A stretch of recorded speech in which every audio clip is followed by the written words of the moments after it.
जी ने कहा 3 पाप ऐसे हैं, चाहे मेरे को जल चढ़ा दे, कोई मेरे को बिल्व पत्र चढ़ा दे, कोई मेरे को आंकड़ा चढ़ा दे, कोई मेरे को धतूरा चढ़ा दे, चाहे 24 घंटे ओम नमः शिवाय का जाप करें, पर ये 3 पाप कर लिए तो ये पाप का कभी भी कोई प्रायश्चित नहीं है। प्रायश्चित का अर्थ समझते हैं? यानी पाप करने के बाद में उस पाप को स्वीकार करना, यही प्रायश्चित है। मेरे को गुरुजी को गाली नहीं देना था, पर मैंने दे दी। मेरे को मेरे माँ बाप को गाली नहीं देना था, इसके बाद भी मैंने माँ बाप को गाली दी। देखो मेरा पड़ोसी कितना अच्छा था, इसके बाद भी मैंने उसको गाली दी, लपड़ मारा, ये गलत किया। और अंदाजा लगा लेना, जिसके मन में पाप करने के बाद में, गलती करने के बाद में अगर प्रायश्चित की भावना आ जाए तो कितना बड़ा भी पाप हो, सब लोग उसे क्षमा करने में भी देर नहीं करते। ये 3 पाप कौन से? तो सुनो, ध्यान से सुनिएगा। सबसे पहला पाप, जो शंकर भगवान की निंदा करे। बहुत सारे लोग ऐसे हैं, हम विरोध नहीं कर रहे, विष्णु भगवान को मानो, हम विरोध नहीं करेंगे। राम जी को आप मानो, हम विरोध नहीं करेंगे। अब देवनारायण भगवान जी को मानो, हम विरोध नहीं करेंगे। अब रामदेव जी को मानो, हम विरोध नहीं करेंगे। पर शिव पुराण के अंदर आया, जो शंकर भगवान की निंदा करे वो व्यक्ति कितनी भी बड़ी पूजा कर ले, कितना भी बड़ा अनुष्ठान कर ले, कितना भी बड़ा यज्ञ कर ले, इस पाप का कोई भी प्रायश्चित नहीं है। दूसरा पाप, शिव भक्तों की निंदा करना।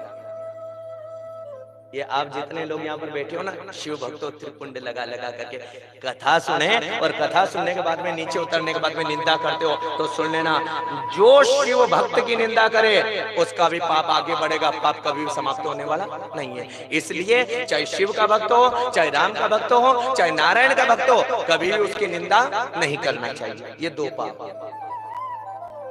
और तीसरा पाप, शिव द्रव्यम हरणम। शिव जी के मंदिर में लगा हुआ द्रव्य का हरण करना। समझ रहे? जैसे गांव में कभी कभी नियम होता है, चंदा कर लीजिए, मंदिर बनाएंगे, शिव जी का मंदिर बनाएंगे, सबने पैसा दिया, और बहुत सारे लोग ऐसे जो शिव जी के द्रव्य को खा जाते हैं। शिव जी के द्रव्य को कोई भी नहीं खा सकता है, ध्यान से समझ लेना। आजकल तो सब शंकर भगवान के मंदिर को बना रहे हैं, बस सुनो, सही कितना है, गलत कितना है, इस बात को समझने का प्रयास करो। शिव द्रव्य अगर कोई नारियल रख के भी जाए, उसके ऊपर अगर 500 का नोट भी रखा है, किसको उठाना चाहिए, किसको नहीं उठाना चाहिए, इस बात का ध्यान रख लो। इसके बाद में शिव मंदिर बनाने की तैयारी करिए।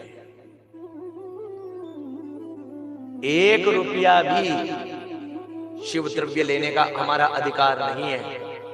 और जब आपको यज्ञ में बिठाया जाता है, 10 विधि संकल्प करवाया जाता है, आपको मालूम है ना, गौमूत्र से, हल्दी से, गाय के गोबर से आपको निलाया जाता है, और फिर विद्वान ब्राह्मण वहां पर संकल्प करता है, शिव द्रव्याणी। अगर आपने शिव का द्रव्य हरण किया है तो यह आप लोग गलत कर रहे हैं।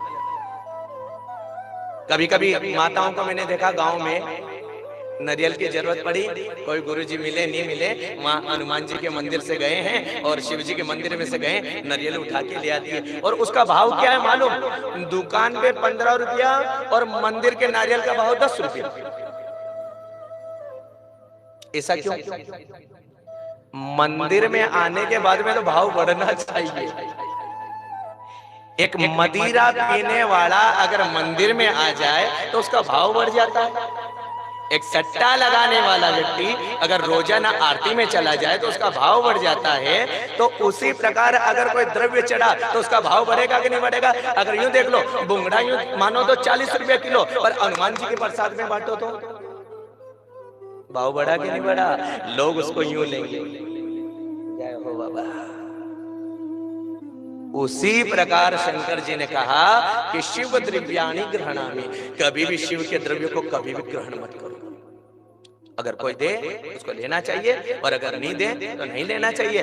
कितने गलत संदेश लोगों ने महादेव जी के बारे में दिया है कि शिव अघोरी का देवता है। शिव, आज मैं बोल रहा हूँ, वर्णों के समस्त देवता शिव के बिना नहीं रहते हैं। और इसका उदाहरण मैं आप लोगों को दे सकता हूँ, भाव के साथ में नहीं, भक्ति के साथ में देना चाहता हूँ कि शंकर भगवान के ससुर जी ने विरोध किया, और जब विरोध किया तो क्या हाल हुआ? गर्दन कटी के नहीं कटी बोलो। दक्ष महाराजा था, बहुत बड़ा सिंहासन पे बैठा, और उसने एक ही गलती करी, सब देवताओं को बुलाया पर महादेव जी को नहीं बुलाया।